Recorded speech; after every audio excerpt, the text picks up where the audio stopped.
Awesome. Hey Vishal, how's it going, dude? Good, bro. Thank you. We're very glad to have you at SAM. I know Vishal J Singh as the composer, the guitarist, and the producer of Amog Symphony, of Serpents of Pahanga. Pahangba. Pahamba. Yeah, All right. That's okay. And I'm so sorry, I forgot the name of the electronic project that you're doing. Martianscape. Martianscape. Tell me about the three of them and how you got into music.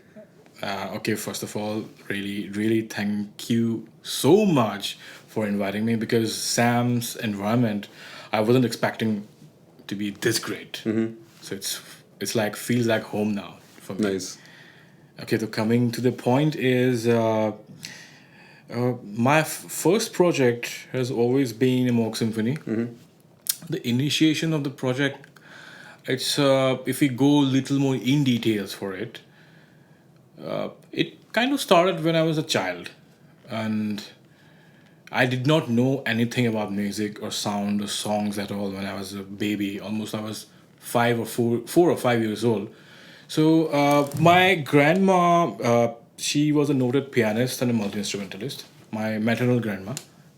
So whenever I used to visit them, and it was a big house where one of my uncles is playing guitar. There's another room. My oldest uncle, who's a music director, he plays some old records. There's another room. My grandma is playing some instrument. There's another room who's one of my aunts. She's practicing vocals. So in this all thing, I mean, all the things going together, I found a sweet spot at the house, like somewhere where all the sounds are intersecting. That's all I can remember. I don't know why, but it was a point of intersection where I could hit all of them together. And there was the piano in some other key, the guitar is in some other key, the harmonium is another key, the according is another key. All I knew that it felt like home. I knew that I have heard these things before somewhere. I don't know what it is. It's working like healing to my ears right now. And that became a motive. I wanted to find that sound, what it is, where it is. It's like, is it like intentionally made, or is it like something I'm hearing? Is it just me who's hearing all these things? So I tried to explain these things to my parents. Apparently they said, what you heard is just sound. There was no clean like explanation of what I've heard. But then I thought that I should get into it. I should definitely know what I've heard. And that's how the first 2 years I only listened to music. Like other kids and my brother, I have an older brother. He was a very good punk rock guitarist. So my other cousins, they listen to music and they roam around here and there. They do other activities. But for me, if any music is playing in the cassette player, we had cassette players those days. Yeah. Right? If any music is playing in the cassette player, I'm not able to move or do anything else except for focus is... Yeah, it just like it's gone. My ears are gone there now. There's nothing in this world for me. It just automatically happens, and that's how I started listening to a lot of music. Like what kind of my dad listens to a lot of Bonnie M, Beatles. My mom, she listened to a lot of Assamese folk and Hindustani classical music. Then my brother was into Guns N' Roses, a lot of heavy metal bands, Motley Crue. So each member in the family listens to different kinds of music, and I just sit down and listen. Where I emotionally I started feeling for all different kinds of music, not knowing which is what, but somehow I could relate myself to each of all the things. At some point in my life, I thought that maybe I have a multiple personality disorder. So eventually, it may be true, we not. But even if I have it, I kind of managed to channelize it into my music. Right. And that's how I started with listening to different kinds of music. And at one point of time, I think I was 6, 7 years old. I picked up drums as my first instrument because Right. I thought that first thing that needs to be learned is the rhythm. And because I was also an angry kid, aggressive kid who gets into fights with other kids, so bashing drums was like feels good to me instead of bashing other kids. Yeah. And that's how the drum started. And then me, my brother, we used to jam a lot. during the weekends. And my cousins, one of them, my oldest cousin, she's a vocalist. Now she's a professor of chemistry. And then my other cousin, he plays other instruments. So that's how we cousins had a jam kind of Very thing. musical family, Yeah, it was. musical household. Yes, exactly. So did you always know that music was the thing that you're going to do professionally, or did you think like because like a lot of members in your family, what you're telling me, they're all musicians, they all play certain instruments, listen to different kinds of music, Yeah. but they also have like other day jobs. Yeah, actually, they all had day jobs. None of them like full time into it. Right. So But you obviously are. yeah, Right. I'm into full time music Yeah. job because I thought that's the only thing I'm good at. So what happened was I wasn't sure about what kind of thing I should play, but all I knew that I had good ears. I mean, my ears were quite sensitive to each and every frequency. So when I started playing jamming with my cousins, with my brother, somewhere I knew that my brother should play this note instead of that note, and instead of this, she should do that. But it became very tough for me to explain it to my brother what Because to you play. were feeling it instinctively, Yes. rather than like knowing like theoretically or harmonically or Correct, Yeah. correct, exactly. So whenever I was playing the drums and I watched my brother playing the guitar, I did not have the words or the language to explain, to talk to him what needs to be done, what he's playing. Because of that, I thought instead of explaining things what's in my head to my brother who's playing the guitar, I should better learn the instrument first. Right. So that's how I got into guitar. And I used to be a silent introvert kid. Now I'm a ambivert. That's the word, right? Okay, I'm a man. Introvert and extrovert. That's what the kids these days. I don't know. Anyway, Probably matters also what you identify as. If you're introvert, okay, that's another conversation. yeah. So what happened was I started working on the melodic sections, and I wanted to make sure that first I should be happy with what I'm playing. So technically speaking, I learned the instruments not to be an instrumentalist, but as a composer. Because you wanted to be able to. Yes, because I had one part, there are like 5 ideas in my brain. This one part actually is kept only for the drums. The second part is kept for the guitars. The third part is kept for the piano. The fourth part is kept for the bass player. The sixth part is for the vocals.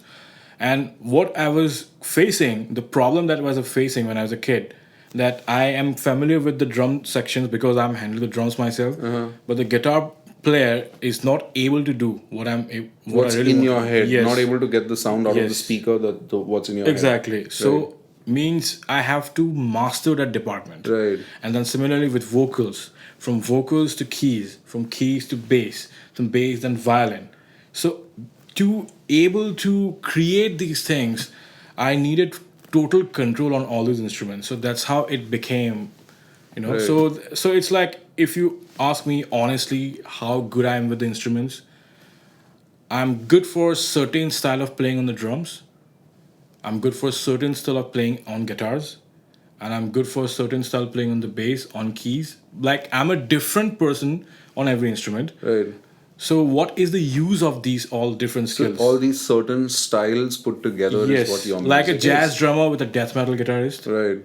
and Western classical pianist with say folk instrumentalist.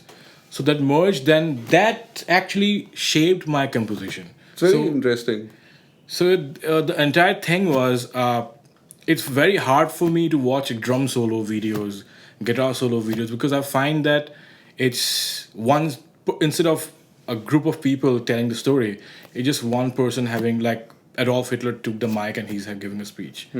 So it's, for me, it was a little tough to accept it.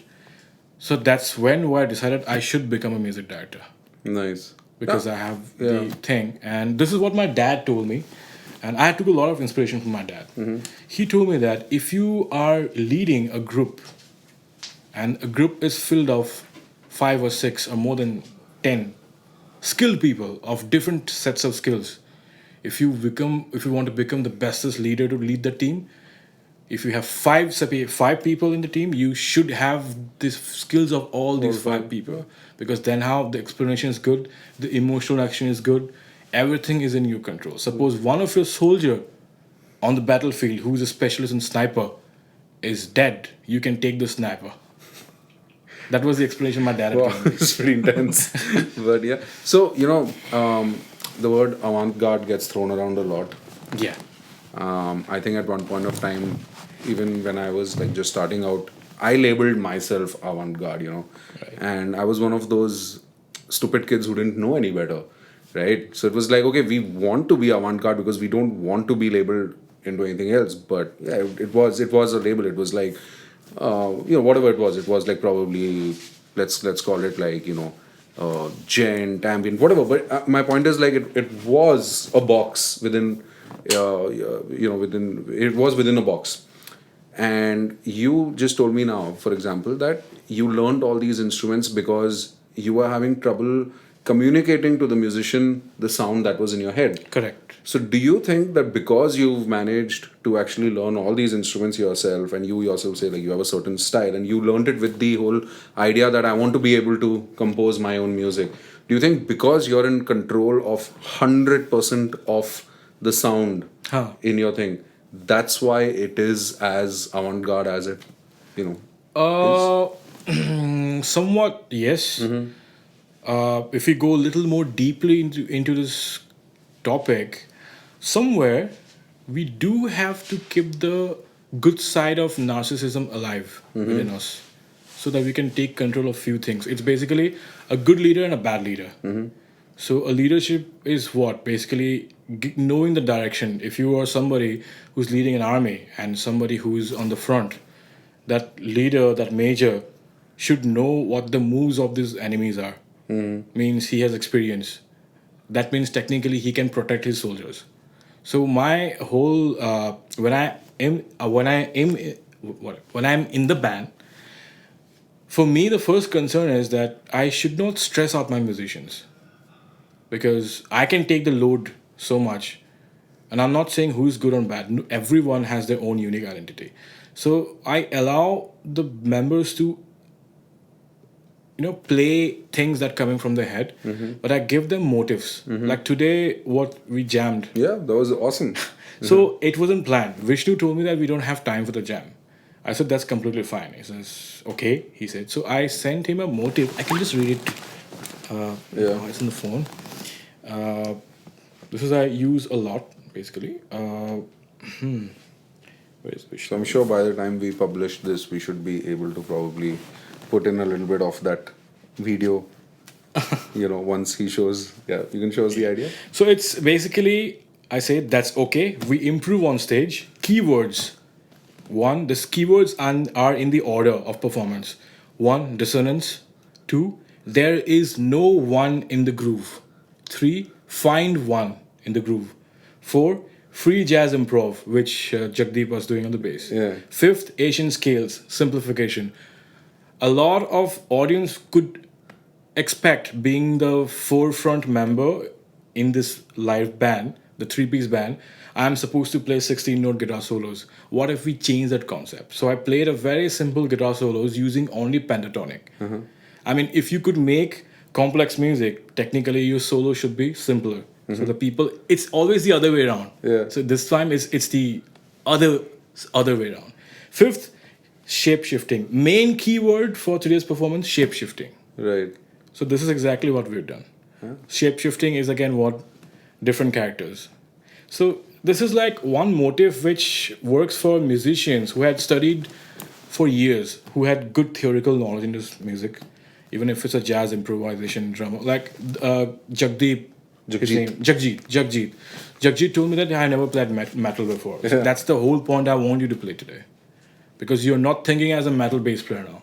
Yeah. This is the reason I want you to play today. Yeah, think as Jagjit. Yes. So then Jagjit improvised. The first thing when Jagjit came to me, he asked me what do I have to play. So there was one hook in the song today where you could dum dum dum dum dum dum. People remember those parts. That becomes a remembrance for people. And whatever chaos with it in the between was a moment for them, which they can get the experience once they watch us next time. Right. So they remember the hook, the craziness, you have to be there to watch. So it's like 50-50.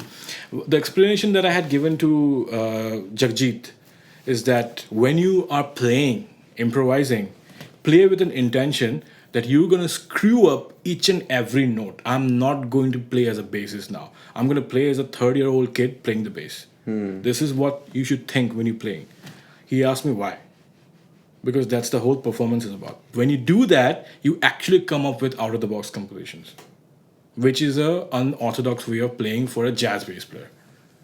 So this is exactly what happened. So it's everything in the psychology, how you think on the stage. And with Sarpanch Pakamba, if you see, we wear a lot of facial paint, face paints. We have a dress for that. I wear military boots. So all these things, it's like what I've discovered in this journey of music, that if you have a certain dress code or outlook on the stage, that kind of separates you from normal people, like Abbat. It's a must. There. Yeah. Even when you wear these things and get up on the stage, there's a different spirit in you. It's like a uniform for you. For me, this stage is like a battlefield. And I'm in the uniform and these are my soldiers. So let's work together. We don't know what's going to happen today, but every situation we are going to use our presence of mind. And that is exactly what the Avantgarde performance for me. Right. Yeah, that's awesome. So what's next for you? What music do we have to look forward to? We have what? Serpents of Pahangma, we're working on the new album. The label had asked us, gave us a deadline to submit by April. I think it's going to be May end, frankly speaking, yeah. So we're pretty much done with the songwriting. We're just finalizing the takes, recording the takes, and then it shouldn't take much time. And new Amok Symphony is coming on my birthday, April 15th. All right. Awesome. So I hope you guys will like it. Definitely check that out. April 15th. 15th. Okay. That's right. So Sarpanch of Pakamba is like simplified version of Amok Symphony. Okay. Because when I started Amok Symphony, I did not have any drummer who could play Hilto properly, Gravity Blast properly. Always had a dream somebody could play it. Then I see Vishnu, I'll see a little bit hope. Vishnu's awesome. Vishnu can play. I love him. He's like when we jam on the stage. He was here a while back. Oh, yeah. Okay. I'm sure it came on one of the cameras at least. He was there above that tabla. He's known for photo bombing, right? Yeah. This was pot bombing, I guess. Pot bombing. Yeah. No, awesome. So, man, Vishal, like, honestly, our students, I know they had an amazing time, both the days with you, and everyone really enjoyed the performance. You're part of Samily now. We call it Samily. Yeah, this feels like home. Yeah. I honestly wasn't expecting this kind of environment. Right. I have been to many music schools. I have done workshops, but the environment over here is very nice. It's something that I really look forward to. Right. And thanks a lot. Thanks. We try. I know you are doing good job, bro. I mean, thanks a lot. This is what we call in spirituality light working. What's that? Light working is I'm a certified astrologer, by the way. Oh, awesome. Okay, so maybe that's what even I'm like. No, this is palm reading. No? Yeah. So I actually do with date of birth and timing of your birth, which location your birth. The reason I actually got into astrology because I thought it was a joke. Sometimes it is a joke if we take it too seriously. But we should take it somewhere between serious and joke in between.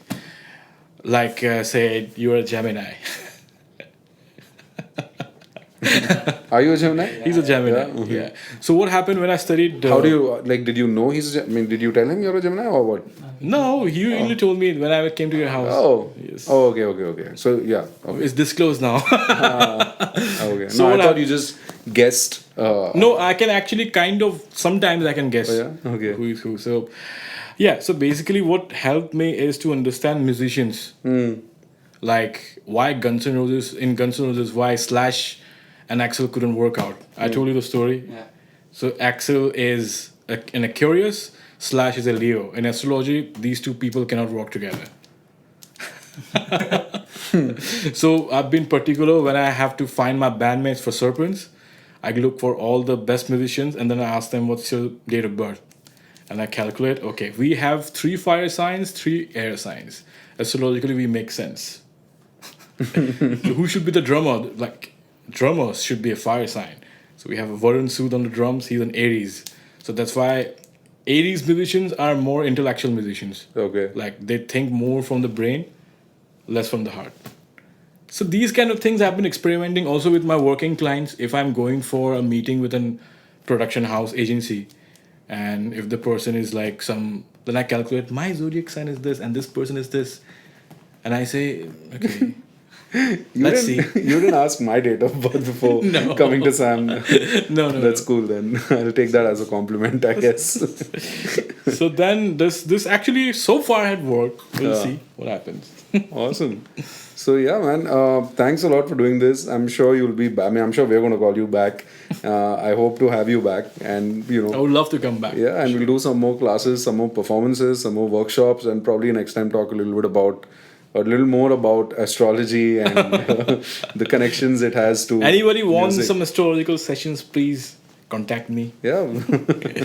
When my clients are not paying, probably you can help me. Side income. Well. Yeah. All right, man, Vishal. Thanks a lot. Hope to see Honor, you bro. soon. And yeah. Okay.